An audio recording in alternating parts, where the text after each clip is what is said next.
Et salut à toi, bienvenue sur la chaîne Crypto Liberté, la chaîne des investisseurs sniper. J'espère que tu vas bien, qu'il fait pas trop chaud là où tu habites. En tout cas, ça doit s'entendre à mon accent. Moi, là où je suis, on suffoque en ce moment. Mais bon, bref, on va pas se plaindre. Il y a des choses plus importantes que ça, notamment le BTC et les marchés boursiers. En tout cas pour moi, puisque c'est ma passion. Donc, avant qu'on commence, je t'invite, comme d'habitude, à te procurer ma formation gratuite sur ma bannière YouTube ou en description de cette vidéo. Me mettre le pouce bleu, ça encourage le développement de la chaîne. Je salue les nouveaux arrivants, merci à vous, merci de votre participation dans les commentaires. Ça me fait hyper plaisir quand je reçois un commentaire d'une nouvelle personne. Et petite news, et je vais arrêter de te... Tu avais dû le voir, la cadence sur la chaîne là depuis ces derniers temps, j'essayais de spammer un peu YouTube ces derniers temps pour le reach, quoi, pour le référencement. Et bon, en fait, ça me saoule de faire des vidéos tous les jours. Je suis pas là, moi, pour exciter les foules. Hein. Quand il y a rien à dire, il y a rien à dire. Donc, je veux pas du tout ressentir cette pression de devoir publier pour augmenter le nombre d'abonnés. Je m'en fous, d'ailleurs, c'est pas du tout ma philosophie de vie. Moi, c'est plutôt la qualité à la quantité. Je suis très pareto dans l'approche. Hein. Donc, je vais te faire une vidéo par semaine, je pense, sur YouTube, complète, hein, comme on va faire aujourd'hui. C'est le format que je préfère. Et si tu veux me suivre sur des choses un peu plus courtes, j'ai créé un compte TikTok. Bon, je vais voir. Sur TikTok, je sais qu'il y a beaucoup de gamins, il y a beaucoup du n'importe quoi. Donc, pour tout ce qui est snacking, petites vidéos courtes, réactions, émotions, idées du jour, des choses comme ça, je vais faire du contenu court sur TikTok. Pour tout ce qui est plus sérieux, plus long, plus... bon, t'as compris, je vais le faire sur YouTube. Allez, on commence.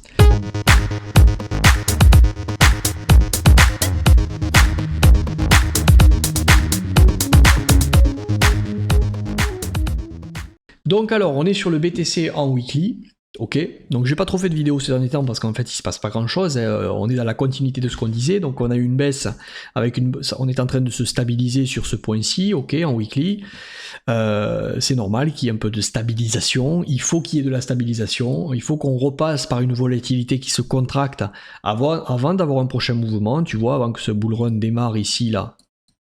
C'était, ouais, c'est ça, octobre, novembre, décembre 2020, fin 2020, on avait eu cette longue phase où on avait une contraction des bandes de Bollinger, d'accord?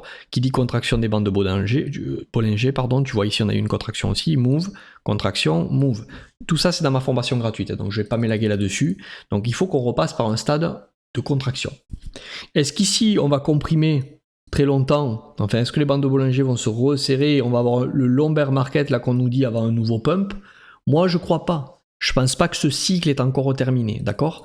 C'est ma vision, mon avis, ok? Pas de conseil d'investissement sur cette chaîne. Pour moi, le cycle n'est pas terminé. Pourquoi? Parce qu'une baisse comme ça, sans qu'on ait au moins un rebond technique qui fait qu'on vient confirmer enfin la baisse et donc dessiner un gros top de marché en monthly, en weekly, ce que tu veux, pour moi, on n'est pas encore dans un bear market terminé, ok? Ou on n'est pas encore dans the phase de stabilisation, tu sais, comme celle-ci, après un bear market. Tu vois, là, il y a eu un gros bear market, stabilisation. Pour moi, on est plus dans cette phase-ci, là, tu vois. C'est-à-dire qu'on a eu la grosse purge, d'accord? Mais j'attends quand même un rebond technique. Alors, jusqu'à où ce rebond va aller? Là, si je zoomais, là, ça paraît petit, mais il y avait quand même eu un joli rebond. Tu vas voir, on va le prendre avec la règle, on prend le point bas ici à peu près.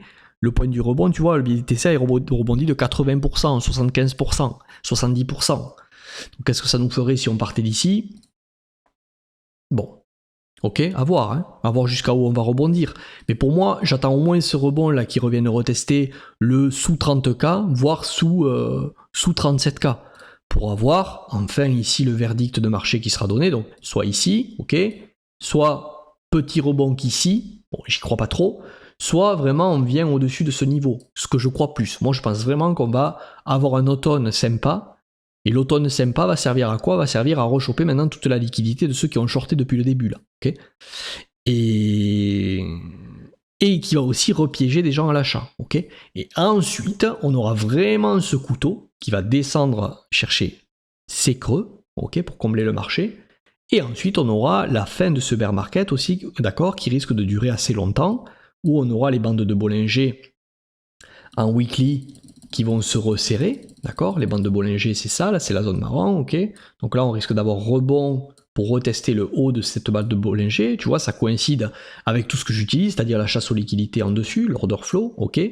Ça coïncide avec le volume profile, je ne vais pas te le représenter aujourd'hui, mais il y a des gros trous de liquidité. Ça coïncide aussi potentiellement avec le haut de cette bande de Bollinger. Okay, donc moi je pense qu'on va peut-être retester ici, une dernière fois.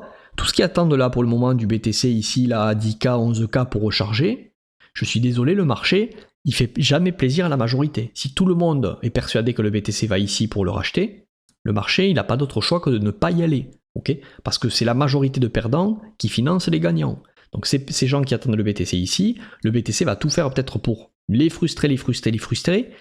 Donc il y a ceux qui vont shorter parce qu'eux ils ont de l'ego et ils veulent pas voir le BTC remonter, donc eux ils vont se faire un short squeeze, d'accord, potentiellement. Et il y a ceux qui ne voudront pas acheter, c'est pareil, ceux qui ne veulent pas acheter et qui attendent du BTC plus bas avec des ordres limites ou avec des promesses d'achat plus bas, c'est ultra bullish pour un marché. Okay, c'est la machine à café que tu entends.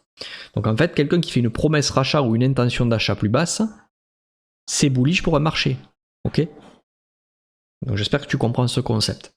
Donc ça va remonter, et potentiellement quand les mêmes, le BTC pour moi il va monter jusqu'à ce que potentiellement les mêmes qui ici voulaient du BTC pas cher se disent purée on est en train de rater l'opportunité, ça s'appelle le FOMO, d'accord, au breakout par exemple de ce niveau, j'achète, et c'est là potentiellement sur le haut de cette bande de Bollinger que là on mettra le dernier dump puissant et qu'on aura ensuite peut-être une phase de bear market, là je dis oui, qui dure, où on a des bandes de Bollinger qui se resserrent en weekly, d'accord, qui se resserrent.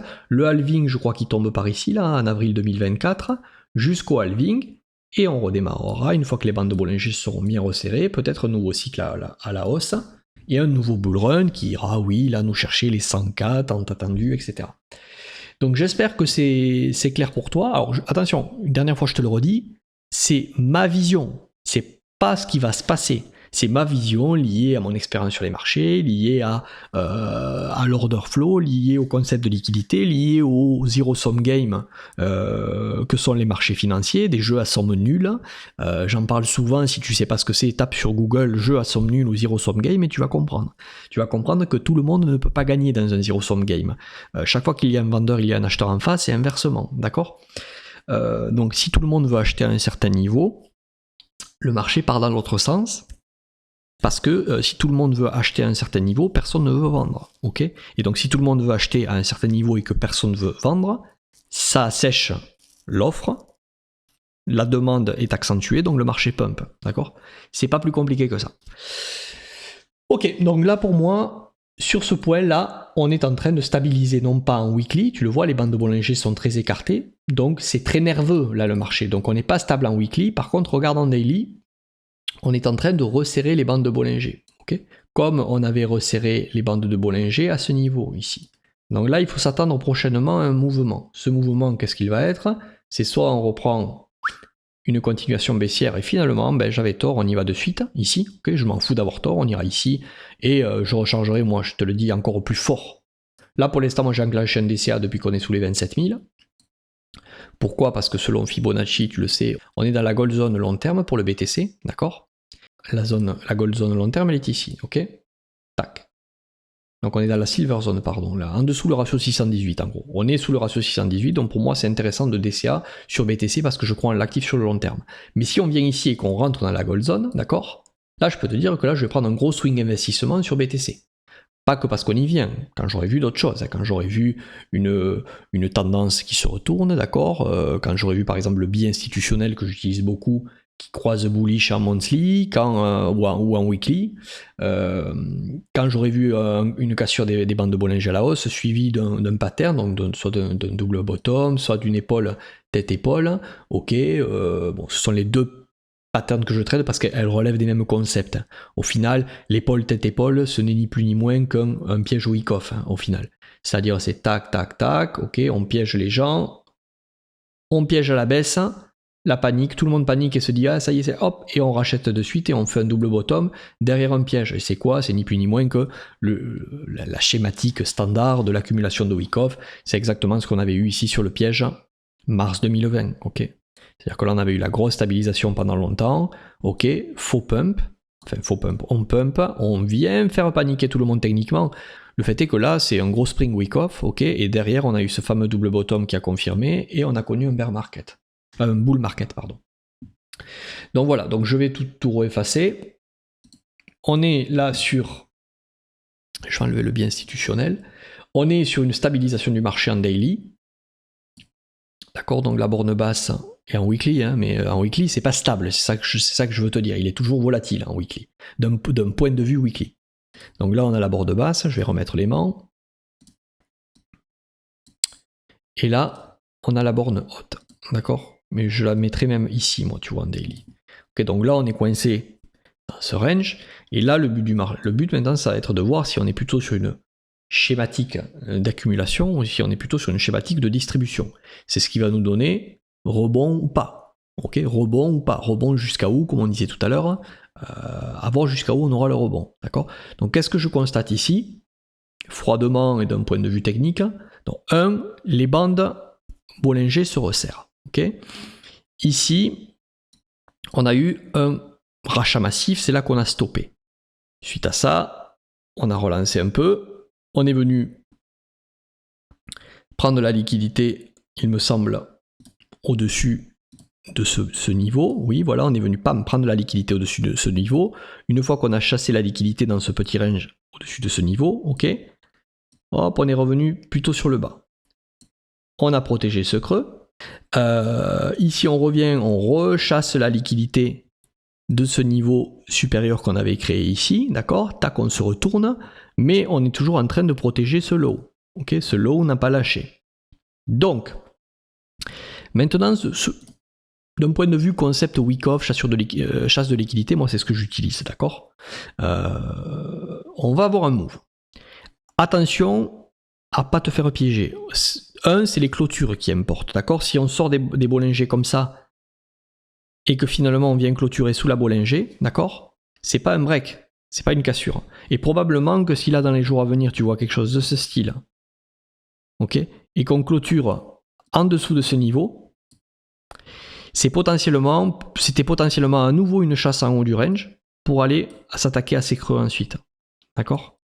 Pour moi ça sera bon signe. Si on stabilise un bottom ici, ce que je veux te dire, un bottom moyen terme, c'est qu'en fait, là, ici, il y a une micro-accumulation qui se passe, okay, un début d'accumulation, mais il y a aussi une prise de profit sur la baisse.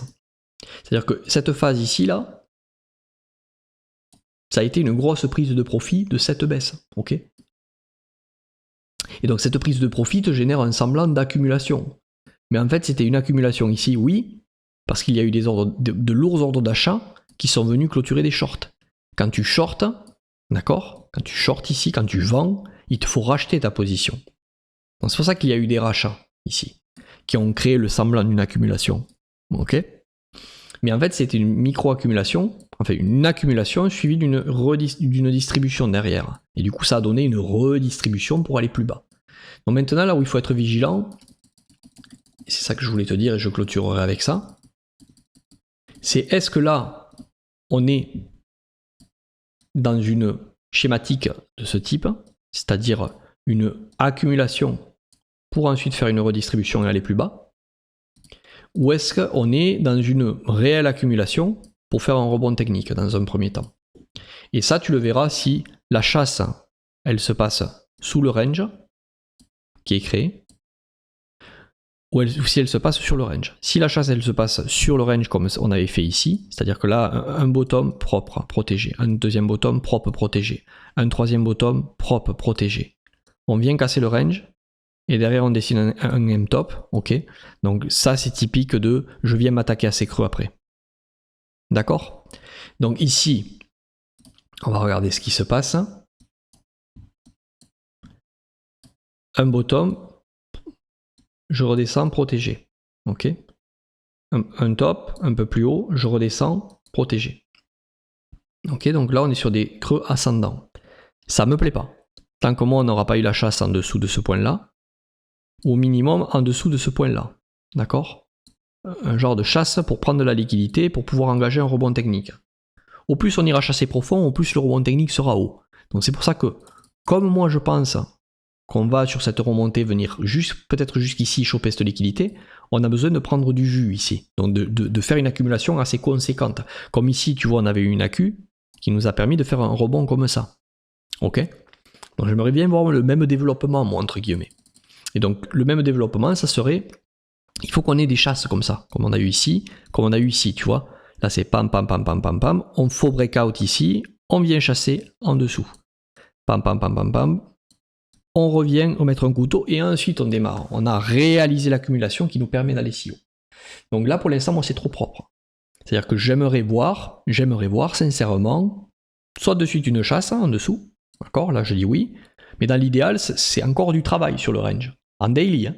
C'est-à-dire, pim, je viens ici. Ça refaume, poum, je viens en dessous. Ou je viens sous ça, en tout cas. Ok. Donc, dans un premier temps, je viens, admettons, sous ça. Donc, je ferai le STB. On repart, ça refaume, un spring qui vient vraiment tout casser. Et derrière ce spring, on repart. En gros, un peu le même type de pattern que ce qu'on avait eu ici. Hein. D'accord? C'est ça que j'aimerais voir. Donc, si on revoit quelque chose de trop propre, sans qu'on ait eu un spring en dessous ces niveaux, ou au moins en dessous ce niveau-là, tu sais, ça sent la redistribution. J'aimerais bien voir, là, tu vois, on pourrait peut-être se situer, allez, on va dire, à ce niveau. Tu vois, on pourrait peut-être être sur ce niveau-là en ce moment. J'aimerais bien voir un breakout en haut pour un retour en bas. Donc j'aimerais bien voir ça, un breakout en haut pour un retour en bas. Donc si on est à ce niveau, c'est quoi l'outil que j'utilise?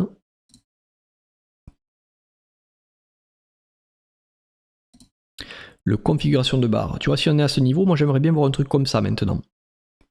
Allez, on va dire qu'on est par là.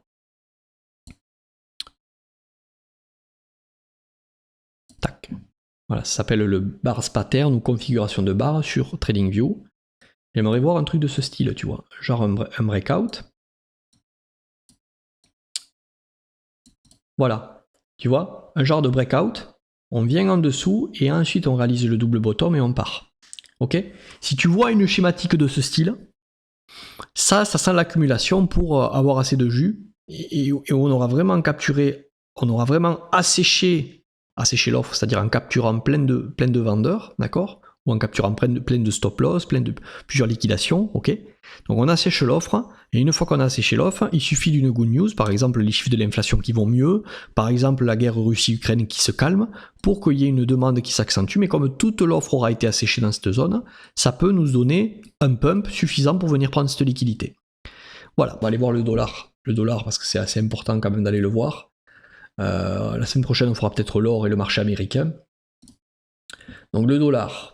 Donc, comme ce que je te disais la dernière fois, n'oublie pas, le dollar index reste bearish long terme. Okay, le biais est bearish. Pourquoi? Ici, pam, pam, pam, on est sur un biais, tac, tac, tac. On est bearish sur le dollar long terme.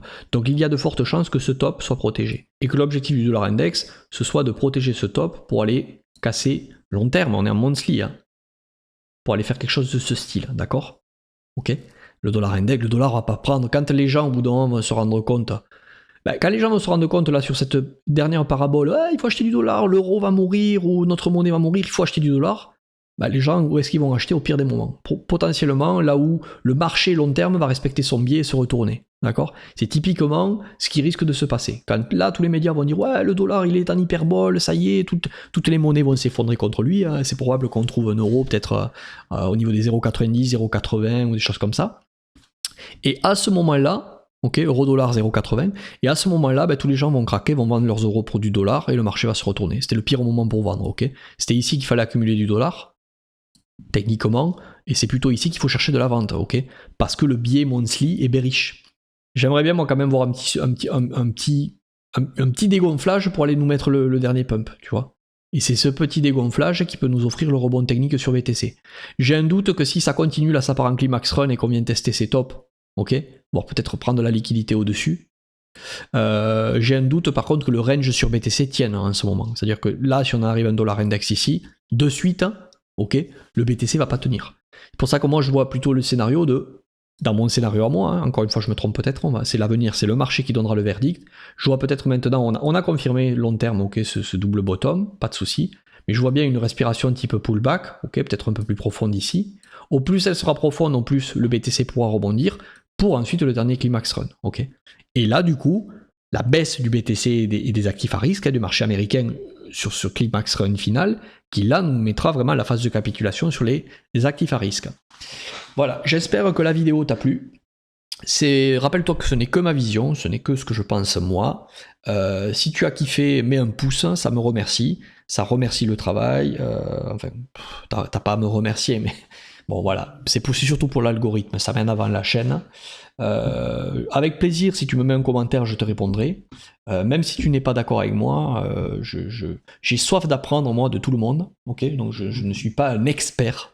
Je suis plutôt quelqu'un qui voit bien et qui sent bien les choses, d'accord, ok, et qui comprend un peu toutes ces histoires et qui connaît les moments en général où il est bon d'acheter. Et même si je ne suis pas conseiller financier, ma chaîne est à prendre comme du divertissement, je suis obligé de te dire ça. Rappelle-toi que c'est dans les moments où personne ne va acheter que les meilleurs coups se font. Et c'est pas parce que c'est comme ça, c'est parce qu'on est sur un jeu à somme nulle, ok. Donc quand personne ne veut acheter, ces mêmes personnes un jour voudront acheter. Et elles voudront racheter. Et quand elles voudront racheter, ce sera trop tard parce que l'accumulation et les meilleurs coups auront été faits par ceux qui ont acheté quand tout le monde avait peur. Okay, et c'est donc justement dans ces moments-là qu'il faut aussi se former. Je sais qu'en ce moment, on n'a pas trop envie de s'intéresser au Bitcoin, aux crypto, parce que voilà, beaucoup ont perdu de l'argent, tout ça. Je te rappelle que si tu as perdu de l'argent, ce n'est pas la faute du Bitcoin, c'est que tu t'es mal positionné ou tu as mal géré ton risque, tant pis, ça arrive à tout le monde fait des erreurs. J'en ai refait sur ce bull market, ok, mais l'objectif c'est de progresser, ok, de progresser ensemble. D'accord? Donc c'est pour ça que là, moi en ce moment, je te l'ai dit déjà dans des vidéos précédentes, je suis en train de travailler sur une offre de coaching, ok, d'accompagnement. Sache que le prochain, ça se prépare maintenant. Ça ne sera pas quand on va repartir dans cette phase-là, tu vois, enfin dans la phase, hop, je vais revenir sur le BTC. Ça ne sera pas quand on va être dans, je sais pas moi, là tu vois, on est en weekly. Moi, c'est là que j'ai fait les plus gros coups, ok? C'est dans cette phase-là que j'ai fait les plus gros coups. Sur la montée, j'ai pris des profits, pas suffisamment, c'est en ça que je te dis que j'ai fait des erreurs. Je pensais que ça irait plus haut, comme beaucoup, hein. Mais j'ai quand même pris des profits. Donc avec les profits que j'ai pris sur la montée, là je suis content, je suis en train de racheter là, en ce moment. Ok? L'objectif c'est ça, c'est acheter ici, vendre sur la montée, ça se casse la gueule. On rachète ici, on vendra sur la montée, ça se casse la gueule, ok? Mais il faut, oser le faire, il faut avoir le mindset pour le faire, et il faut avoir surtout la compréhension et la stratégie, il faut aussi un peu d'analyse technique. Donc l'investisseur se doit d'avoir de l'analyse, de au moins comprendre les localisations de marché. C'est important pour un investisseur. L'investisseur qui me dit non, moi je m'en fous, j'investis partout, oui, bon, si tu as investi majoritairement ici, à l'époque, et majoritairement ici, là t'es pas bien, ok? Donc, et là tu peux me dire, ouais, mais moi là c'était pas bon, pourtant aujourd'hui je suis bien. Oui, bon, t'es tout juste à l'équilibre, hein, si t'as pris les tops à l'époque.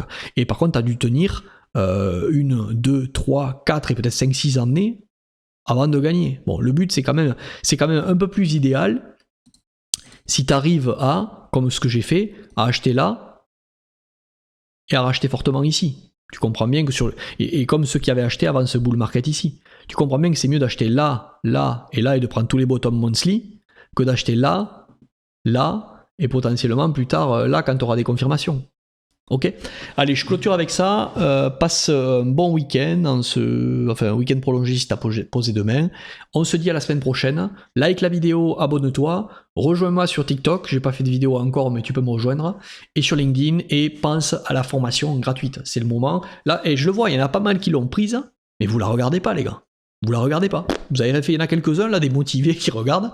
Mais franchement, c'est ouf comment et le contenu gratuit que je vous ai fait est bon. Hein. Franchement, il est bon. Si tu comprends pas la technique, tout ça, les bandes de Bollinger, les localisations Fibonacci, comment marche le momentum, les structures de retournement, la théorie de dos, Wyckoff, l'utilisation de TradingView, je vous ai fait un truc carré. Hein. Mais les mecs, vous regardez pas. Hein. Ou les filles, j'en sais rien. Bon, enfin, vous faites ce que vous voulez.